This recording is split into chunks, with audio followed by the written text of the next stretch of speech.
What happens when the greatest army in Europe marches into the vastness of Russia, only to meet fire, frost, and fate itself? This is the story of Napoleon's doomed campaign of 1812. In the summer of that year, Napoleon Bonaparte, the Emperor of France, embarked on a campaign that would change the course of history. With the largest army Europe had ever seen, he marched into the heart of Russia, confident in his invincibility. But nature, strategy, and sheer resilience would prove otherwise. The Grande Armée numbered over 600,000 soldiers, drawn from across Europe. French, Poles, Italians, Germans, and even some Spaniards marched under Napoleon's banner. It was an army of epic scale. Yet ambition often carries the seed of hubris. Napoleon's goal, to defeat the Russians once and for all, ending their alliance with Britain and reshaping Europe according to his will. But his adversary was a nation of immense proportions, both in size and spirit. Tsar Alexander I of Russia had good reason to fear Napoleon. For years, Napoleon had been a thorn in the side of Russia and Europe. Wars and treaties had expanded his empire. Now he threatened not only European dominance, but Russian security itself. So Alexander prepared for war, knowing full well the storm that was coming. The French began their advance through Poland in June 1812. The Russians adopted a scorched earth policy. Villages were abandoned, crops burned, fields were left unsown. It was a strategy born out of necessity and designed to deny Napoleon sustenance. Cities were emptied, livestock driven away, and all traces of food were erased.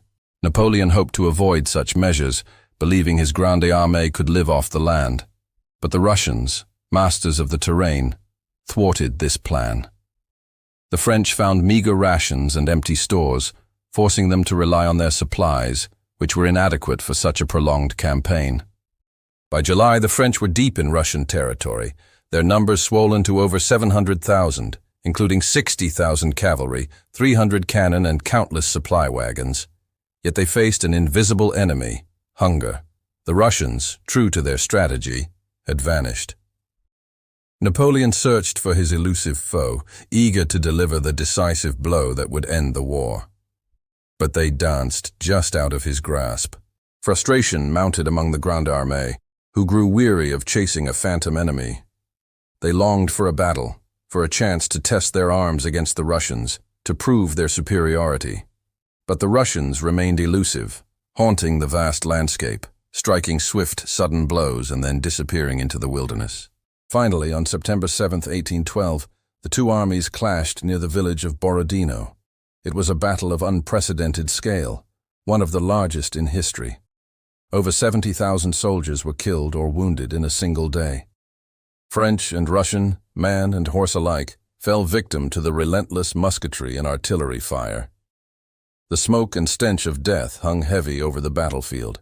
The clash was fierce, but the outcome indecisive. Napoleon claimed a tactical victory, having pushed the Russians back. But it was a hollow triumph. His army was battered, its strength broken.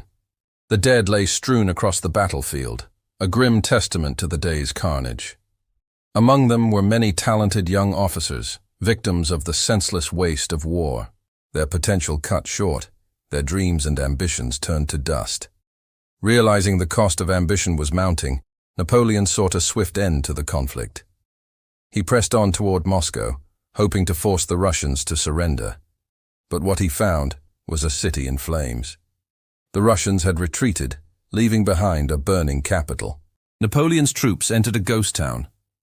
Homes were destroyed, factories dismantled, and food supplies vanished. Victory had turned to ashes in his mouth. With Moscow in ruins and winter approaching, Napoleon knew he faced a terrible choice. Remain trapped in a frozen wasteland or flee while still maintaining a semblance of his Grande Armée. He chose retreat, beginning the long, arduous journey back to France. Of the 600,000 who entered Russia, barely 30,000 would survive.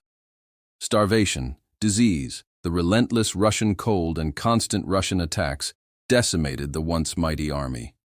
Many stumbled out of the Russian wilderness, gaunt and broken, forever haunted by the specter of Napoleon's Russian campaign. The Grande Armée had met its match, undone by the harsh embrace of the Russian winter. Napoleon's Russian campaign cost over 500,000 lives, a catastrophe that reshaped Europe and stands as a lesson for the ages. Napoleon's aura of invincibility was shattered, replaced by the chilling winds of the Russian steppes. His ambition had faltered, and the seeds of his downfall were sown in the frozen wastelands of Russia.